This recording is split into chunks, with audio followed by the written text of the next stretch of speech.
Malasia es un país fascinante. Es el 66 más grande del mundo y tiene la quinta economía más grande de todo el sureste asiático. Limita con 4 países y ocupa algunas de las vías fluviales más importantes del mundo, al estar ubicada tanto en el Mar de China Meridional como en el Estrecho de Malaca. 2 rutas de transporte marítimo clave que han adquirido una enorme importancia estratégica. Esta ubicación geográfica tan favorable ha convertido a Malasia en un centro comercial y de inversiones de rápido crecimiento, con miles de millones de dólares fluyendo hacia áreas específicas del país. Este crecimiento, cuando observamos el mapa económico de Malasia, podemos ver cómo el Producto Interno Bruto está concentrado principalmente en ciertas regiones. Este fenómeno se está viendo impulsado por una nueva ola, el auge de los centros tecnológicos. Las gigantes tecnológicas globales están llegando a Malasia para invertir y establecer operaciones. En los últimos 2 años, empresas como Nvidia,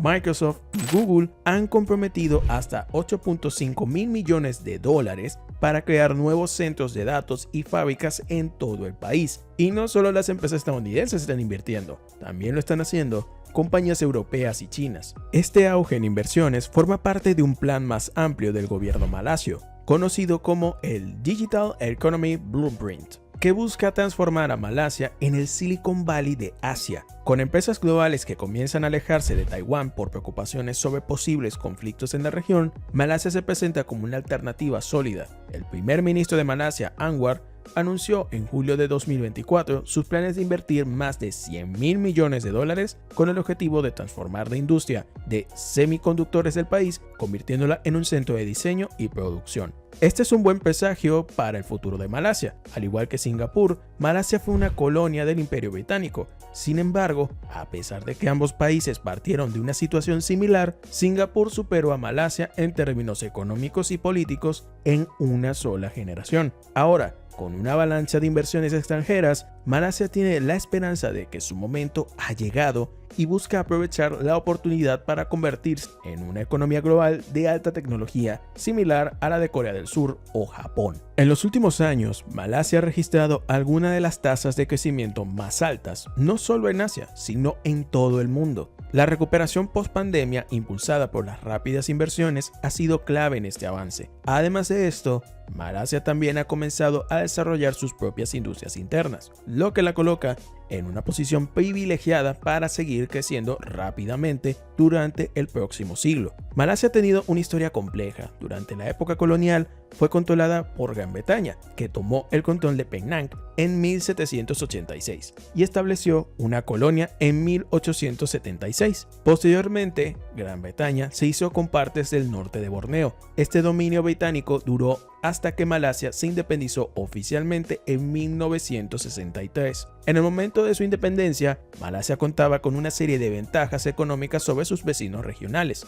Era uno de los principales productores mundiales de las 3 materias primas valiosas: caucho, estaño y aceite de palma. También era un importante productor de hierro. Estas industrias de exportación proporcionaron al gobierno malayo un superávit saludable para invertir en el desarrollo industrial y en proyectos de infraestructura, centrándose en la educación. Sin embargo, en ese periodo, el sistema educativo malasio se enfocó más en expandir la educación básica que en mejorar su calidad, lo que colocó al país en una situación similar a la de Corea del Sur en términos de Producto Interno Bruto per cápita. Pero, a pesar de estas ventajas, Malasia no experimentó un auge económico tan rápido como algunos de sus vecinos. Esto se debió a varios factores, y uno de los principales fue que el país no supo capitalizar a tiempo su potencial en sectores clave, lo que retrasó su crecimiento comparado con otras economías emergentes de la región. Malasia, al igual que otros países de la región, tuvo que enfrentarse a muchos desafíos tras su independencia. Durante sus primeros años, adoptó políticas de sustitución de importaciones, protegiendo así las industrias nacionales que no eran competitivas en lugar de abrirse paso al comercio global. Estas políticas ayudaron a proteger los empleos locales a corto plazo, pero en comparación con países como Corea del Sur y Taiwán, que abrieron sus economías desde el principio, lograron desarrollar sectores industriales mucho más fuertes, posicionándose mejor para aprovechar el primer auge tecnológico de los años 80. Aunque Malasia creció a la misma velocidad que sus vecinos en términos de tecnología, comenzó a desarrollar su industria tecnológica en los años 70, estableciendo plantas de semiconductores en Penang y atrayendo inversión extranjera. Sin embargo, debido a la falta de una inversión más enfocada y de un nivel de bajo costo en investigación y desarrollo, su crecimiento en este sector fue más lento que en otras economías asiáticas. En la década de 1980, Malasia intentó imitar el rápido crecimiento de las economías asiáticas al transformar su economía de minería y agricultura a una de manufactura. Las exportaciones se convirtieron en el motor principal del crecimiento económico y, aunque hubo algunos altibajos, la economía continuó expandiéndose de manera consistente a través de planes quinquenales que impulsaron la infraestructura, la educación y los servicios públicos. Hoy en día, Malasia se presenta como una economía de rápido crecimiento orientada a las exportaciones, con impuestos nacionales relativamente bajos, una comida local y transporte muy asequibles y un sistema de salud pública totalmente subsidiado. El país es un excelente lugar para vivir. De hecho, en cuanto a indicadores de calidad de vida, Malasia ocupa el segundo lugar del sudeste asiático, solo por detrás de Singapur, pero muy por delante de otros competidores de la región. Uno de los factores clave del crecimiento reciente de Malasia es su infraestructura, que está mucho más desarrollada que la de muchos de sus vecinos. El país cuenta con una moderna red de autopistas y parques industriales que facilitan el transporte eficiente y reducen los costos operativos para las empresas. En comparación, países como Indonesia tienen redes viales menos desarrolladas y un número limitado de parques industriales, lo que complica la logística para las empresas. La ubicación geográfica de Malasia también es una ventaja significativa. Al estar situada cerca de las principales rutas comerciales globales, como el Estrecho de Malaca, una de las rutas de navegación más transitadas del mundo, las empresas pueden reducir sus tiempos y costos en transporte. Además, Malasia cuenta con puertos de clase mundial, como el puerto de Klang y el puerto de Tanjung Pelepas, que son importantes centros de transbordo en la región, equipados con instalaciones de última generación para un manejo eficiente de cargas. En términos geopolíticos, Malasia también tiene una ventaja sobre otros países como Taiwán. Aunque Taiwán es un actor clave en la industria tecnológica, enfrenta riesgos geopolíticos importantes debido a su relación compleja con China. Las tensiones entre ambos países han creado incertidumbre, lo que ha llevado a algunos inversores a buscar una reubicación estratégica. En contraste, Malasia ofrece un entorno geopolítico mucho más estable, sin los mismos niveles de amenaza externa que enfrenta Taiwán. Además de estas ventajas, Malasia también ha demostrado ser un destino atractivo para la migración de individuos altamente capacitados. Con un costo de vida bajo y una alta calidad de vida, el país ha recibido un número récord de 154.000 permisos para expatriados en 2023, lo que marca el número más alto desde 2018. Esto continúa impulsando la economía y ayudando a atraer más inversiones. En cuanto a productividad, Malasia muestra niveles relativamente altos, especialmente en comparación con países como Indonesia, Vietnam y Filipinas. Es la tercera economía con mayor productividad laboral en Asia, lo que la convierte en una opción atractiva para las empresas que buscan un mayor retorno sobre su inversión. Sin embargo, la productividad de Malasia aún está por debajo de las economías más avanzadas como Corea del Sur y Taiwán, lo que indica que aún hay un gap importante en términos de eficiencia y avance tecnológico. Para cerrar esta brecha, Malasia necesita seguir invirtiendo en investigación y desarrollo, mejorar su sistema educativo y fortalecer sus instituciones para garantizar la implementación eficiente de políticas de crecimiento. Uno de los desafíos más relevantes que enfrenta Malasia es lo que se conoce como la trampa de ingresos medios. Este fenómeno ocurre cuando un país, tras alcanzar un cierto nivel de ingresos, experimenta una desaceleración en su crecimiento y lucha por dar el siguiente paso hacia una economía de altos ingresos. Esto sucede porque, al aumentar los salarios, el país pierde su ventaja competitiva en manufactura y aún no es capaz de competir con las economías tecnológicas avanzadas. Para superar esta trampa, Malasia necesita aplicar estrategias como aumentar el gasto en investigación y desarrollo y mejorar la educación y fortalecer sus instituciones. A pesar de los desafíos, Malasia ha demostrado en los últimos años que está tomando grandes pasos en la dirección correcta. Aunque sigue siendo dependiente de los ingresos del petróleo y gas, las inversiones extranjeras y la apertura a nuevos sectores como la tecnología están dando frutos. Si el país continúa por este camino, tiene el potencial de superar la trampa de ingresos medios y convertirse en una potencia económica en las próximas décadas. El actual primer ministro de Malasia, Anwar Ibrahim, se ha posicionado como un firme defensor contra el creciente problema de la deuda en el país. En una reciente entrevista afirmó con énfasis: "Hemos llegado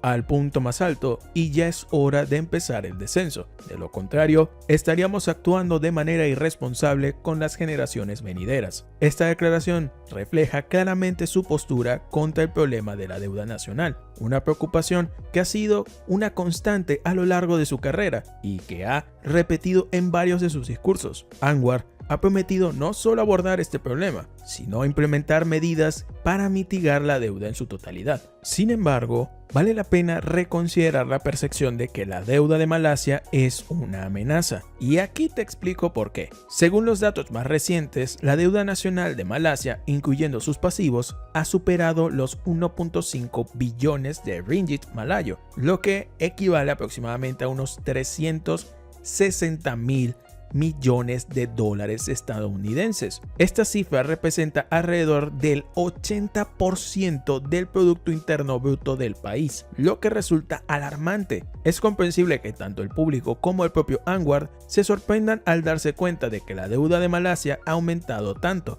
Es una cifra enorme y una preocupación significativa para el país, como lo reflejan muchos medios de comunicación. Por lo tanto, el gobierno de Anwar también está enfocado en abordar esta deuda, implementando estrategias como la reducción gradual de la deuda nacional para así garantizar la estabilidad. Pero aquí es donde las cosas se ponen interesantes. A menudo, cuando se habla de una deuda nacional, se asume que es algo inherentemente malo, algo que debe reducirse o eliminarse. Pero ¿siempre es así? Varios economistas, especialmente defensores de la teoría monetaria moderna o MMT, presentan una perspectiva diferente. Según la MMT, los países como Malasia, que tienen autonomía sobre su moneda, no ven la deuda nacional como la amenaza que comúnmente se percibe. Según esta teoría, los países con control sobre su moneda no están limitados por los ingresos cuando se trata de gastos. El riesgo de insolvencia o falta de efectivo es prácticamente inexistente, ya que siempre pueden generar más de su propia moneda. Las verdaderas limitaciones radican en factores como la inflación y la disponibilidad de recursos tangibles, incluyendo la fuerza laboral, la tecnología y los recursos naturales. No obstante, si esta teoría es válida, surge la pregunta: ¿por qué Anwar, quien incluso fue ministro de Finanzas de Malasia, insiste que el gobierno debe concentrarse en aliviar su carga de deuda para mantener la sostenibilidad fiscal y evitar una crisis financiera? Esto plantea la pregunta de si Anwar realmente teme el crecimiento de esta deuda nacional. Para aclararlo, vamos a desglosar esta posible concepción errónea y explicar por qué el temor de Anwar podría no estar justificado. Los principios de la teoría monetaria moderna son bastante sencillos, y al ver la situación desde esta perspectiva, se podría cambiar considerablemente la imagen aparentemente sombría pintada por Anwar y muchos medios. En primer lugar, Malasia tiene autoridad sobre su moneda, el malayo. Esto implica que, en teoría, Malasia tiene la capacidad de imprimir más dinero para saldar su deuda. En efecto, es tan simple como suena.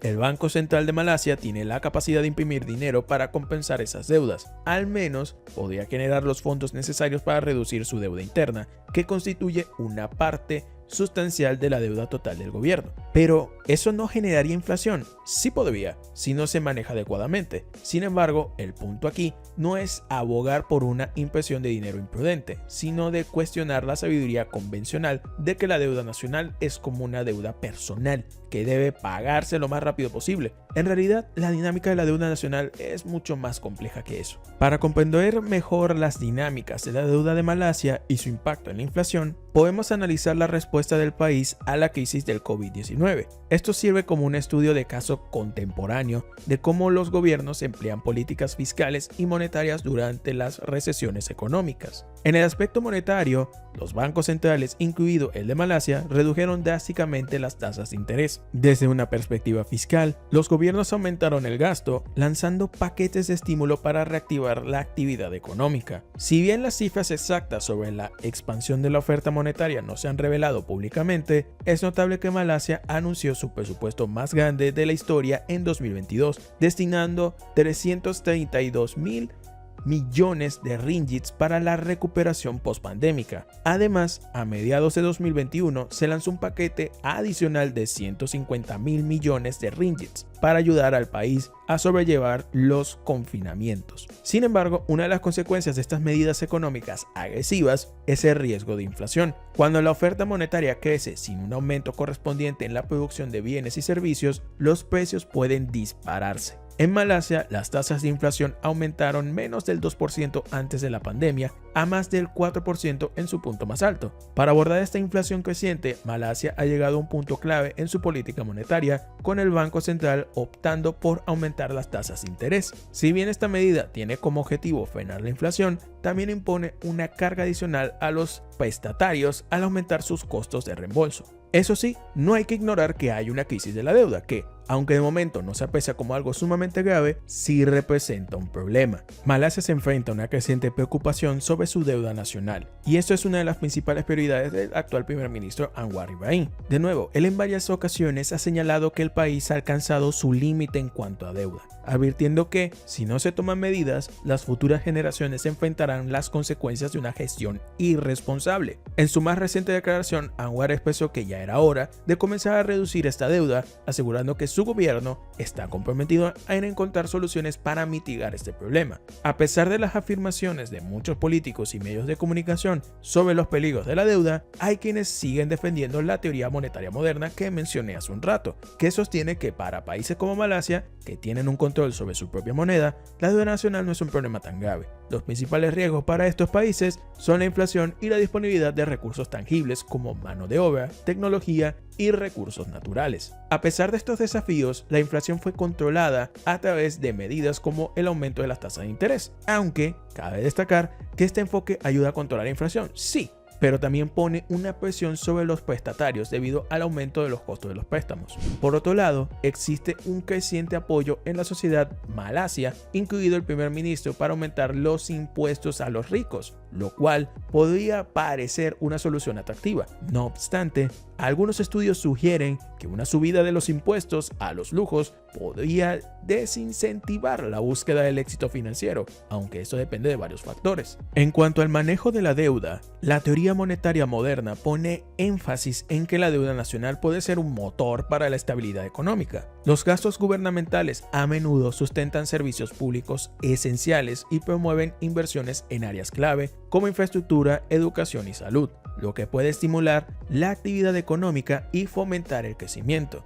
Por lo tanto, reducir la deuda nacional no siempre debe ser una prioridad a cualquier costo, ya que podría comprometer servicios públicos esenciales. El manejo de la deuda requiere un equilibrio delicado. Un gobierno debe supervisar sus gastos para mantener la estabilidad económica, controlar la inflación y proteger el bienestar de sus ciudadanos. También es importante tener en cuenta la deuda denominada en monedas extranjeras, puesto que esto introduce un riesgo adicional. En el caso de Malasia, aunque una parte significativa de su deuda está en su propia moneda, el ringgit, también existe deuda en monedas extranjeras, lo que aumenta el riesgo de impago si la deuda internacional se eleva demasiado. Así que, en lugar de centrarse únicamente en recortar el gasto, el enfoque de Malasia debería estar en ajustar sus políticas de gasto para enfrentar otros desafíos, como la inflación. Es hora de reconsiderar la narrativa sobre la deuda nacional y ver más allá de la visión simplificada de que la deuda es siempre un problema que debe eliminarse. Lo que importa es cómo se gestiona para asegurar el bienestar a largo plazo del país y sus ciudadanos. Según datos del Fondo Monetario Internacional,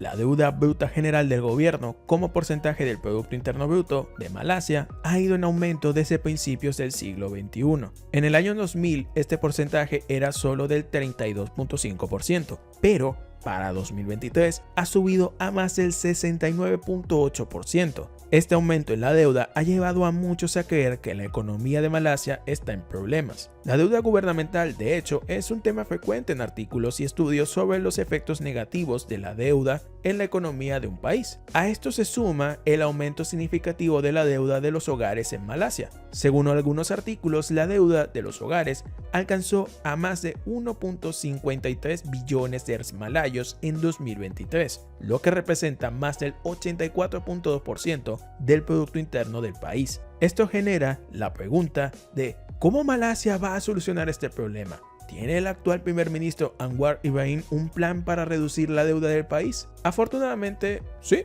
El primer ministro Anwar tiene un plan, junto con su administración, para abordar estos problemas. Comencemos por analizar la deuda gubernamental, que es lo más urgente de resolver. La deuda bruta general del gobierno de Malasia respecto al Producto Interno Bruto está actualmente por encima del 69.8%, lo cual es uno de los porcentajes más altos en el sudeste asiático, superando la deuda de países como Tailandia, Indonesia, Vietnam y Filipinas, y solo es inferior a la de Singapur y Laos. Sin embargo, la comparación con Singapur no es totalmente justa, ya que este país es conocido por tener una deuda pública muy alta, pero compensada por un nivel alto de ahorros nacionales y activos. Entonces, ¿cómo llegamos a esta situación? Existen dos factores principales: la pandemia de COVID-19 y los déficits fiscales, los cuales están estrechamente relacionados. La pandemia de COVID-19 llevó a muchos gobiernos a pedir préstamos significativos para estimular sus economías, incluida Malasia. Según los datos de la posición fiscal del gobierno de Malasia desde 2015 hasta 2025, se observa que el gobierno ha estado gastando más dinero del que ha recaudado a través de impuestos. Entre 2015 y 2019, el balance general era negativo en un 3% del Producto Interno Bruto,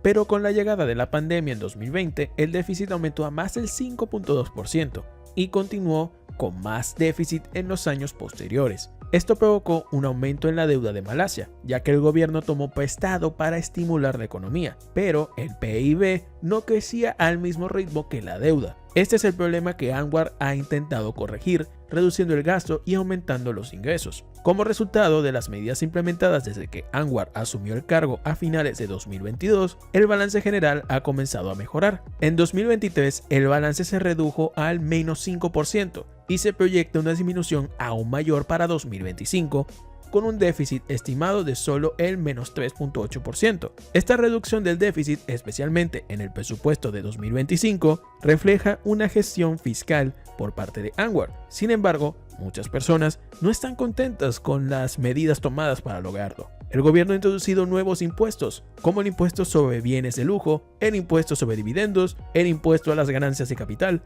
y el impuesto a las bebidas azucaradas. Estas medidas están diseñadas para hacer que los más adinerados contribuyan de manera justa al financiamiento del gobierno. Además, Anwar ha implementado subsidios focalizados para apoyar a los sectores más vulnerables, lo que, en teoría, debería reducir las desigualdades en el país. A pesar de estos aumentos de impuestos, la carga fiscal en Malasia sigue siendo baja en comparación con otras economías de la región. Por ejemplo, el porcentaje de los ingresos fiscales respecto al Producto Interno Bruto en Malasia es solo del 12.6%, una cifra bastante baja en comparación con países como Filipinas, Tailandia y Singapur. Esto significa que aunque han incrementado los impuestos, aún no se alcanzan los niveles fiscales de economías más desarrolladas. Además de aumentar los impuestos, Anwar ha tomado medidas para reducir los subsidios, una parte significativa del gasto público. Aunque esta acción ha recibido críticas por parte de algunos sectores,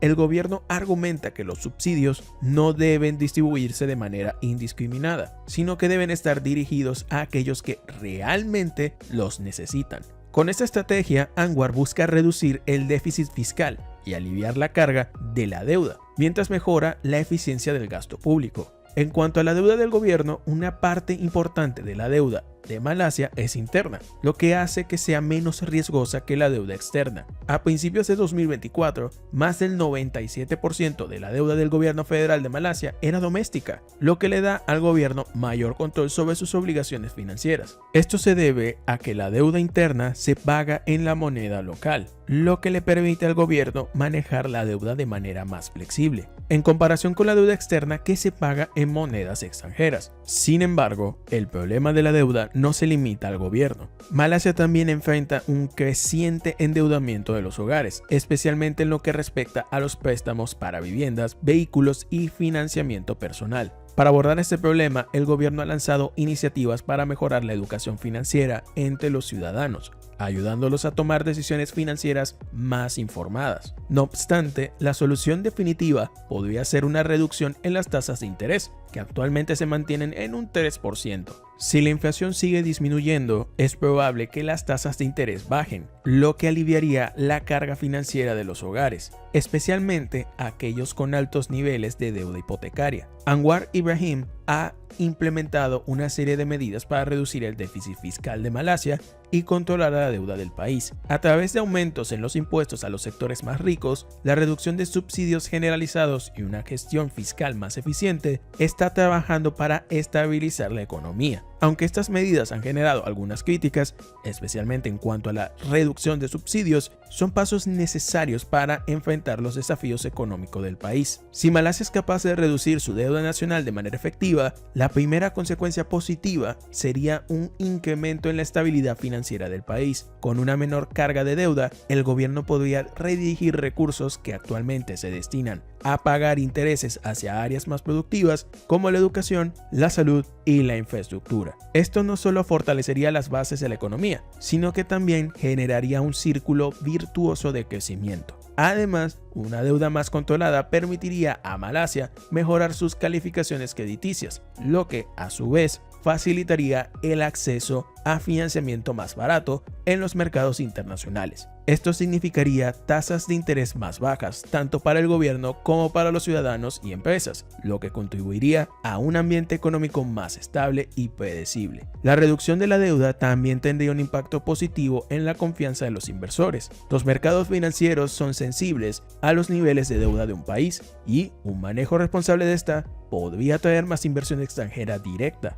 Malasia, ubicada estratégicamente en el sudeste asiático, ya es un punto de acceso para muchas empresas multinacionales que buscan expandirse en la región, pero con una deuda más baja, podría convertirse en un destino aún más atractivo para los inversores globales. La inversión extranjera no solo ayudaría a estabilizar la economía, sino que también podría acelerar el crecimiento de sectores clave como la manufactura, la tecnología y el comercio. A medida que la economía de Malasia se estabiliza, el país podría centrarse más en su transformación digital, un área con un gran potencial de crecimiento. El gobierno ha estado promoviendo la economía digital con un motor clave para el futuro del país, y reducir la deuda permitiría aumentar la inversión en infraestructura tecnológica. Sectores como la inteligencia artificial, la ciberseguridad y la fintech podrían beneficiarse enormemente, lo que no solo modernizaría la economía, sino que también crearía nuevas oportunidades laborales y atraerá a startups tecnológicas globales. Esto posicionaría a Malasia como un líder en innovación en el sudeste asiático. El turismo, otro sector clave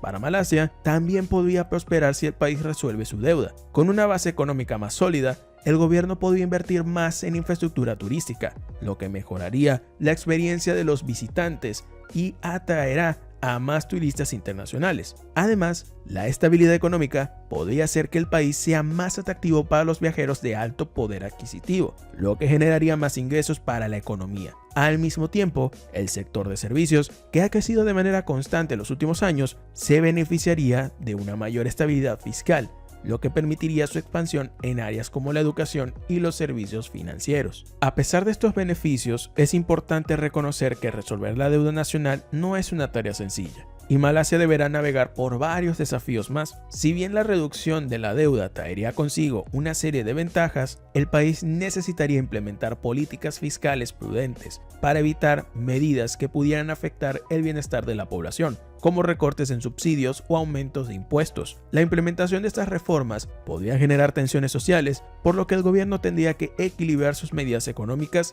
con el bienestar de sus ciudadanos. En resumen, si Malasia logra gestionar adecuadamente su deuda nacional, el país podría estar en el umbral de un futuro económico más brillante. La reducción de la deuda mejoraría la estabilidad financiera, atraería inversiones extranjeras y permitiría una mayor inversión en sectores clave como la tecnología, el turismo y los servicios. Esto impulsará el crecimiento económico a largo plazo y fortalecería la posición de Malasia en el escenario global. No obstante, el camino hacia la solución de la deuda no será fácil y el gobierno deberá ser cauteloso en la implementación de políticas fiscales para asegurar que el crecimiento económico se mantenga inclusivo y sostenible. Con un manejo adecuado, Malasia tiene el potencial de convertirse en una de las economías más dinámicas de la región, lo que beneficiaría tanto a sus ciudadanos como a sus inversionistas. A todas estas, puede que te preguntes si vale la pena emigrar a Malasia. Y esa fue la pregunta que se hizo un usuario de Reddit. ¿Debería mudarme a Malasia? ¿Está bien mudarse a Malasia? Para contexto, he recibido una oferta de una empresa con sede en Malasia. Ellos patrocinan el visado, así como el de mi esposa e hijo en caso de que los lleve. Pero lo dudo, nunca he viajado fuera del país. Por otro lado, realmente quiero salir del país, dado que la situación económica aquí parece empeorar. Actualmente gano un salario decente aquí en Filipinas, de 6 cifras. ¿Está bien la situación en Malasia ahora mismo? Dado que es un país musulmán, ¿no tendré dificultades para adaptarme como cristiano filipino? ¿Coste de la vida? Agradezco cualquier consejo. Gracias. A lo que un usuario respondió con lo siguiente: actualmente trabajo en Malasia y me mudé este año. El costo de vida en Malasia es mucho más barato comparado con Filipinas. Por ejemplo, el alojamiento en un condominio, unidad completa e individual, es aproximadamente la mitad del precio de las unidades en Mandaluyong, Makati, y con más espacio, sin mencionar los comestibles, Grab, servicios públicos, etc., que en general son más baratos que en Filipinas. Hay otras ventajas como impuestos más bajos,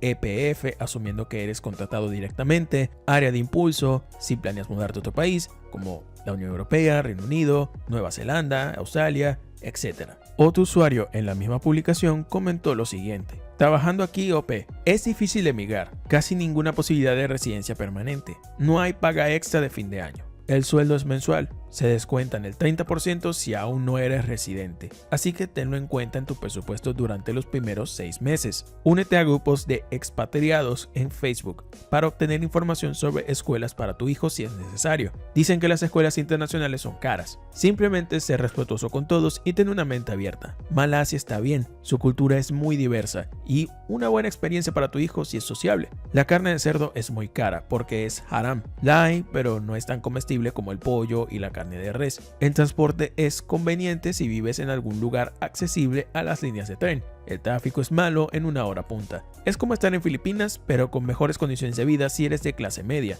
La gente generalmente es más cálida que en Singapur. Todo es barato en relación con Filipinas. Sacas más provecho de tu dinero. En otro Reddit, un usuario mostró su indignación ante el mercado laboral del país. El mercado laboral de Malasia es una broma. Acabo de graduarme después de estudiar muchísimo para aprobar un examen profesional y obtuve un título 2 en 1. Luego empecé a solicitar trabajos, ni qué decir de la falta de respuesta. La única respuesta que obtuve es una oferta de un máximo de 2.500, con lo que apenas puedo sobrevivir. No pido un salario enorme, quizás unos 3.000 con los que al menos pueda ser independiente. Su razón es que no tengo experiencia. Por Dios, todo el mundo empieza en alguna parte y yo necesito concentrarme en mis estudios. ¿Esperan que un recién graduado ya tenga experiencia? Ahora me considero extremadamente afortunado, bendecido y privilegiado. Sin el apoyo de mis padres y todo, no me veo sobreviviendo tanto tiempo. He trabajado tan duro para recompensar a mis padres por sus sacrificios, pero no creo que eso vaya a suceder pronto.